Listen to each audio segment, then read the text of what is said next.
Quien, ya empezando con la presentación, ¿no? Quien habla, David Ornapuevape, desde la Ciudad de la Amistad, en representación del grupo de estudiantes del primer ciclo de la Facultad de Derecho de la Universidad Peruana de Ciencias Aplicadas, UPC. Expresamos un cordial saludo a nuestro invitado de honor, el doctor Mesías Ramírez, a quien agradecemos su disposición al brindarnos esta entrevista. Más bien a ustedes, muchas gracias por pensar en mí. Estoy a sus órdenes. A continuación, mi amiga Alexandra Pardavé dará inicio a la ronda de preguntas. Buenas noches, doctor. Es un gusto que usted haya podido disponer de su tiempo para nosotros. Estamos muy afortunados, se podría decir. Sí.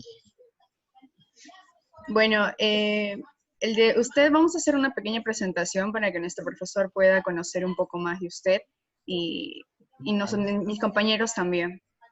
Correcto. Bien. El doctor Carlos Mesías Ramírez es doctor en Derecho por la Universidad Nacional Mayor de San Marcos, ex magistrado y ex presidente del Tribunal Constitucional durante el periodo del 2006 al 2014. Tiene como principales publicaciones, entre otros, los comprendidos legislativos, Sistema de Legislación Constitucional del Perú y Derechos Humanos, Instrumentos Internacionales y Teoría, Derechos de la Persona Dogmática Constitucional, el habeas corpus desde la jurisprudencia del Tribunal Constitucional, la Constitución del alcance de los niños, mis sentencias básicas y los procedentes vinculantes del Tribunal Constitucional. Actualmente es congresista de la República y miembro de la Comisión de Constitución y Reglamento y de la Comisión de Justicia y Derechos Humanos. Decíamos el uso de la palabra para escuchar su saludo. Bueno, más bien un saludo a ustedes.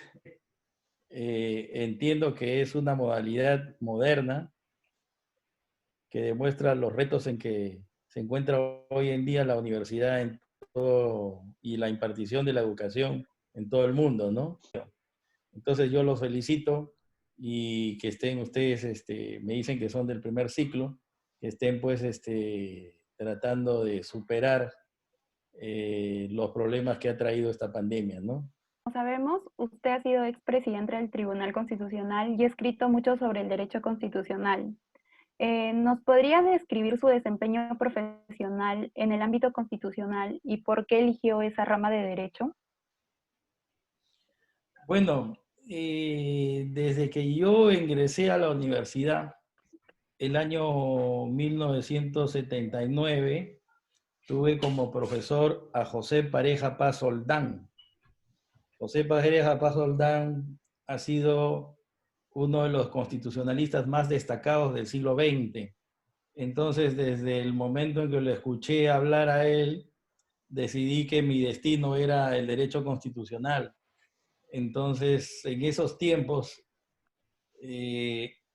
especializarse en derecho constitucional no era una carrera, digamos, promisoria, ¿no? El derecho constitucional ha tomado importancia desde el año 2002 a 2004, cuando empezó a dictar sentencias que empezaron a significar un posicionamiento del tribunal como garante de la Constitución. Y otra cosa es cultivar una rama del derecho. Casi siempre los que cultivan una rama del derecho se terminan siendo profesores universitarios. Entonces, yo al mismo tiempo que ejercía la profesión, he dictado clases en la universidad. No solo ejerza el derecho constitucional como abogado, sino a que cultive la rama de la ciencia constitucional, que es cosa distinta. Entonces, ¿eso qué significa cultivar una determinada disciplina? Significa que uno se vuelve un especialista, que hay que leer a los clásicos de la disciplina, saber cómo ha evolucionado la disciplina, cómo empezó, mirar el derecho comparado, en fin, o sea, es dedicarse con seriedad al estudio para alcanzar una determinada especialización, cultivar la disciplina, ¿no?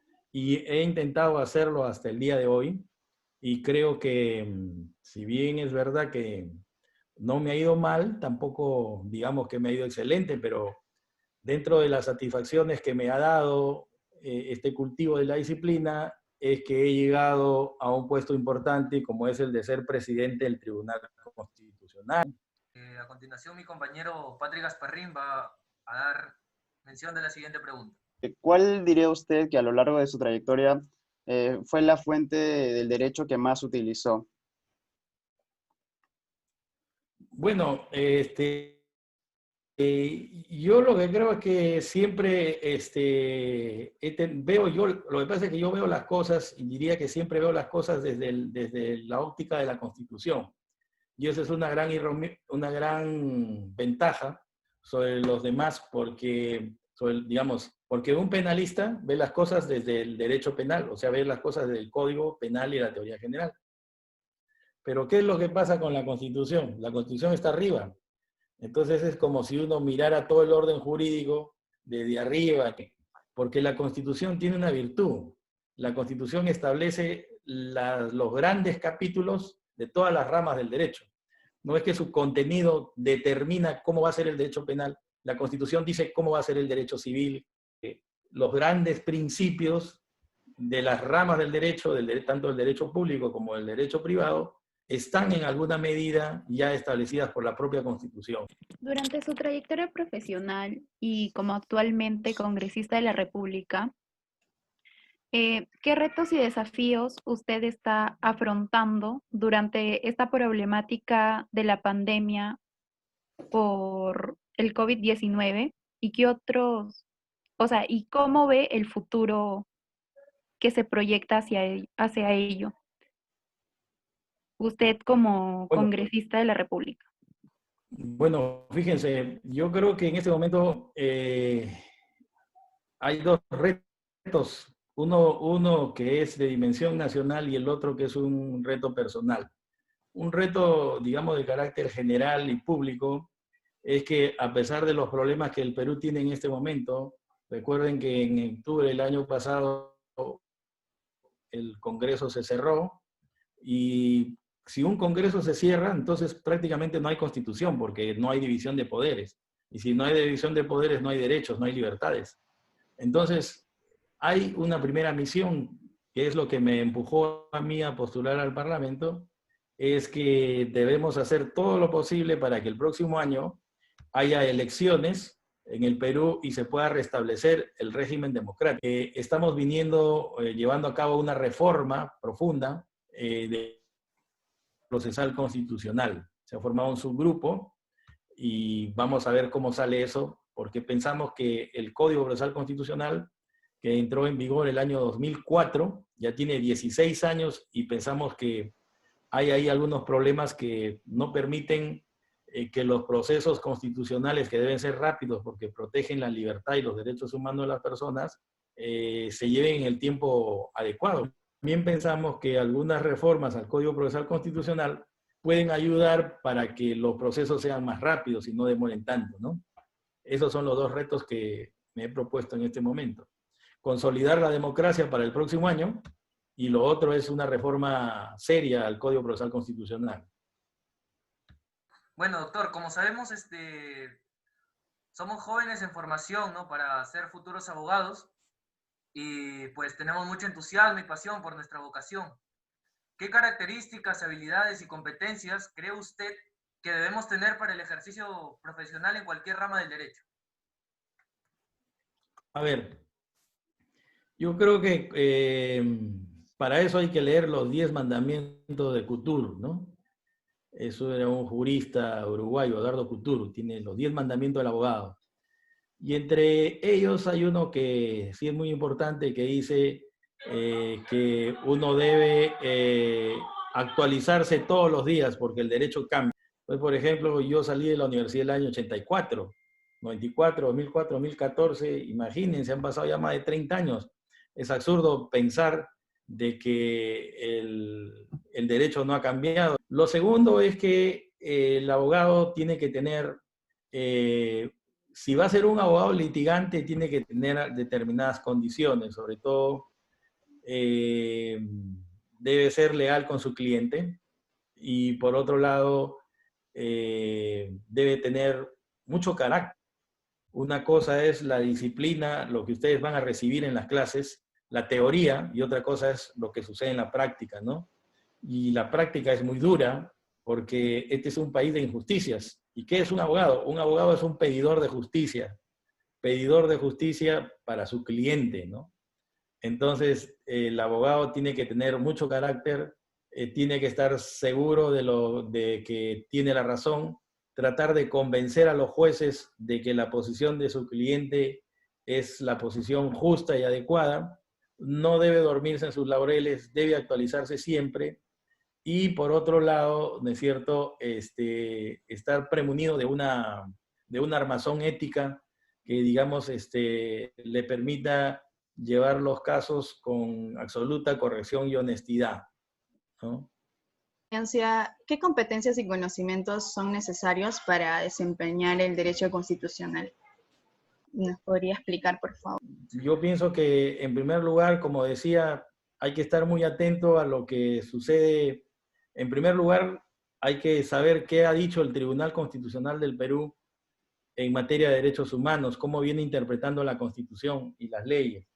Después hay que tener un conocimiento cabal, manejar a la perfección las sentencias de la Corte Interamericana de Derechos Humanos, manejar a la perfección mucho de las cosas que ha dicho la Corte Europea de Derechos Humanos, y por otro lado también estar muy atento a qué están diciendo los tribunales constitucionales del mundo, porque al final de cuentas, en un mundo globalizado como en el que estamos viviendo, lo que sucede, las sentencias que dicta el Tribunal Constitucional de España, la Corte Constitucional de Colombia, lo que dice el propio Tribunal Constitucional del Perú, después sirven también como una retroalimentación entre todos. Y claro, el abogado además que va a ir a defender una causa ante el Tribunal Constitucional o ante un juez que tiene que interpretar la Constitución, tiene que tener en la cabeza muy en cuenta de cómo es que están pensando los jueces del Tribunal Constitucional el caso que uno va a resolver, ¿no? Eso me parece muy importante. Y si se trata de un cultivo más serio de la disciplina, hay que leer a todos los clásicos del derecho constitucional, ¿no? ¿Qué mensaje o qué recomendación nos daría a nosotros como futuros abogados? ¿Cuál sería como que lo que usted nos diría que deberíamos seguir para tener una carrera exitosa como la de usted? Bueno, en primer lugar, el éxito profesional no debe estar asociado con el éxito económico. El éxito profesional significa básicamente estar contento con lo que uno hace. No hay peor cosa que dedicarse a hacer algo que a uno no le gusta. Entonces, la primera condición que tiene que tener el abogado es que le guste su carrera. Esa es la primera condición. O sea, tú no puedes dedicarte, imagínense, todo un proyecto de vida, pasarse 30, 40 años haciendo algo que no les gusta. Eso sería, pues, terrible. Lo segundo, como les dije, es estar leyendo siempre, actualizado, porque el derecho cambia, así como la medicina importa nuevos descubrimientos, la física, la astronomía, la ciencia jurídica también cambia, y el abogado tiene que evolucionar con los tiempos. A medida que uno se va haciendo viejo, uno empieza a ser desplazado por los jóvenes. Entonces, por eso es que para que en la medida cuando ustedes van creciendo, van ganando en experiencia, pero la experiencia no basta si es que no viene acompañado de la actualización jurídica, porque si no los jóvenes que vienen detrás de uno lo pueden desplazar. Y la carrera, como cualquier otra actividad, es también una competencia profesional, ¿no? Recuerden que ustedes van a entrar a un mercado competitivo donde van a tener que, en primer lugar, construir un nombre profesional. Es muy fácil, es muy difícil construir un nombre, eso toma años.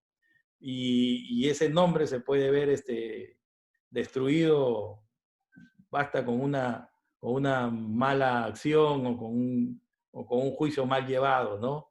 Hay que cuidar al cliente, hay que cuidar el proceso. Un tema que es muy importante, que yo lo he aprendido en el Tribunal Constitucional, es lo siguiente, ¿no? El abogado que no le da tiempo a sus casos, los termina perdiendo. Una vez que uno asume un caso, debe llevarlo hasta el final y llevarlo bien, ¿no? Y por otro lado, creo que, como le decía, lo mismo que pasa en el derecho constitucional, hay que estar siempre atento a cómo es que los jueces están resolviendo los casos. Y por otro lado, hay que tener mucha tenacidad. El abogado litigante, sobre todo, tiene que ser un profesional incansable, porque los procesos en el Poder Judicial duran muchos años y a veces ustedes se van a topar con la incomprensión. El cliente a veces quiere que su proceso salga rápido y en el Poder Judicial un solo juez tiene que ver más de 1.000, 2.000, 3.000 expedientes y entonces ahí ustedes tienen que lidiar, ¿no? Y no dejar que el caso se caiga. Necesita dedicación y no hay que abandonarlo nunca hasta el final, ¿no? O sea que si se pierde, uno esté convencido de que se perdió dando todo de sí.